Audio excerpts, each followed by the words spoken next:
coming up on Famous. I don't stop to think about it too much because I'm afraid if I stop to think about it, it'll stop. You know, it'll just like all of a sudden I'll disappear, you know, and I'll be back in Oz or, you know, wherever you go. I'll be back home in the Bronx. Drive and ambition helped catapult Jennifer Lopez to fame and stardom. It's no accident she's achieved so much success. She had lofty goals right from the start.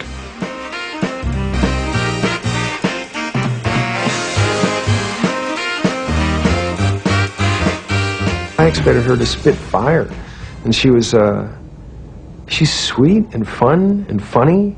She has an ability to sort of like sit down in a natural mode of behavior and still strike some incredible pose that makes you think, God, classic movie star. She reminds me of some of those big old-fashioned movie stars of the 40s and 30s, you know, Lana Turner, Rita Hayworth, Joan Crawford. She has that ability.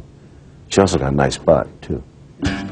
Jennifer's got movie star style, but she's also a savvy businesswoman, overseeing her career with an eagle eye. As one of a handful of Latina women who've headlined a major motion picture, Jennifer knows she's a role model. Although I don't do it for the purpose of, you know, trying to, you know, be a role model or anything like that. You know, I do it because it's what I love doing. I wanted to be an actress. That was my goal. But if that in turn, you know, is inspiring to somebody else, then this is a wonderful thing. Pull on the reins! There are a lot of reasons Jennifer is a household name, according to entertainment reporter Wendy Wheaton, host of TheHollywoodScoop.com. Jennifer Lopez is a very likable person in terms of what she has to offer audiences. She's very beautiful, and she's also quite talented, as you know, in many different arrays, from music to movies and also television. Lopez was born July 24, 1970, in the Bronx, New York. She's the middle of three sisters. She started taking singing and dancing lessons at age 5. Jennifer says that flat part on the bridge of her nose was the result of a car accident when she was 13. After high school, Jennifer's parents weren't happy with her choice of show business as a career, so she left home. I'm from a Latino family, and, you know, people like us don't really, you know, we're not movie stars almost, and we don't have that many examples to go by. But for me, at that time, to say, this is what I want to do, the odds seem so great. Yeah. And your parents just want you to have stability. They just want you to be safe. They want to know you're going to be okay. So it was hard for them to swallow, but when I got my first job and I got, you know, I went off and decided that I wasn't going to go to college and I was going to really pursue this full time, that was scary for them. Jennifer's professional career started early, at age 16, with a small part in the movie My Little Girl. But her first big break came in 1990, when she successfully auditioned to become a fly girl hip-hop dancer on TV's In Living Color. Jennifer Lopez isn't someone that all along always got recognition. She really worked hard for what it was, and she stayed true to herself and true to dancing. I feel lucky with everything I've gotten to do. I mean, I started in television, and before that I was a dancer, and I did musical theater. In Living Color led to more TV roles, and eventually the big screen. Lopez made a small but memorable appearance in My Family, Mi Familia, an epic focusing on a Mexican-American family.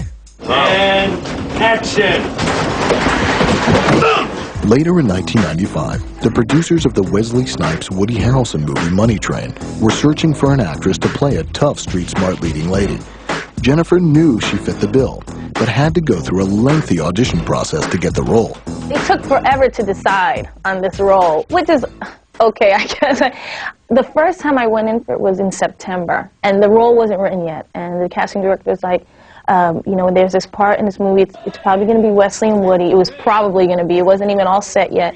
And they're going to write in this character, and I think you would be good for it. Here we go!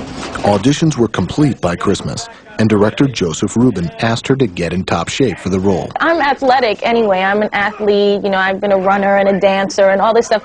So it was easy for me to do the action stuff. The hardest thing, I think, every actor will tell you who does action, and is to sit down and do a scene. While Lopez was physically prepared, she still had to hold her own opposite Wesley Snipes and Woody Harrelson. I very much wanted her to be comfortable. I wanted her to feel comfortable. And And like a woman, you know, sensual and yet alive, and Give it not opportunity. just an object. You know, because that's, I mean, you know, sometimes young artists come in to working with, you know, veterans or more seasoned or bigger Like notoriety, whatever. And they can be a little bit intimidated. They're really huge celebrities, so it was a little intimidating at first thinking about working with them, and then to get in a room and you're sitting there with them, with the director, and it's your first big movie. It was really scary, and they made me feel really comfortable. Money Train was a big budget picture. Unfortunately, that didn't translate into big box office. The next year, Jennifer went after a movie with a smaller budget, Jack. It would give her the chance to work with Robin Williams and noted director Francis Ford Coppola. She's talking to the whole class. I read the script, and it was written as a 35-year-old Miss Wargo, and I just loved the script, and I knew Francis was directing, and I knew Robin was in it, and I said to myself, I really want to be part of this project. It's a beautiful script, and I don't get moved by so many scripts. You read so many, and they don't touch you, but this one really did, so I said, how about I come in for the part of the teacher? With Jennifer in the role, Miss Yargo became Miss Marquez. Coppola invited the entire cast to his Northern California mansion as a kind of summer camp. He insisted they call each other by their characters' names.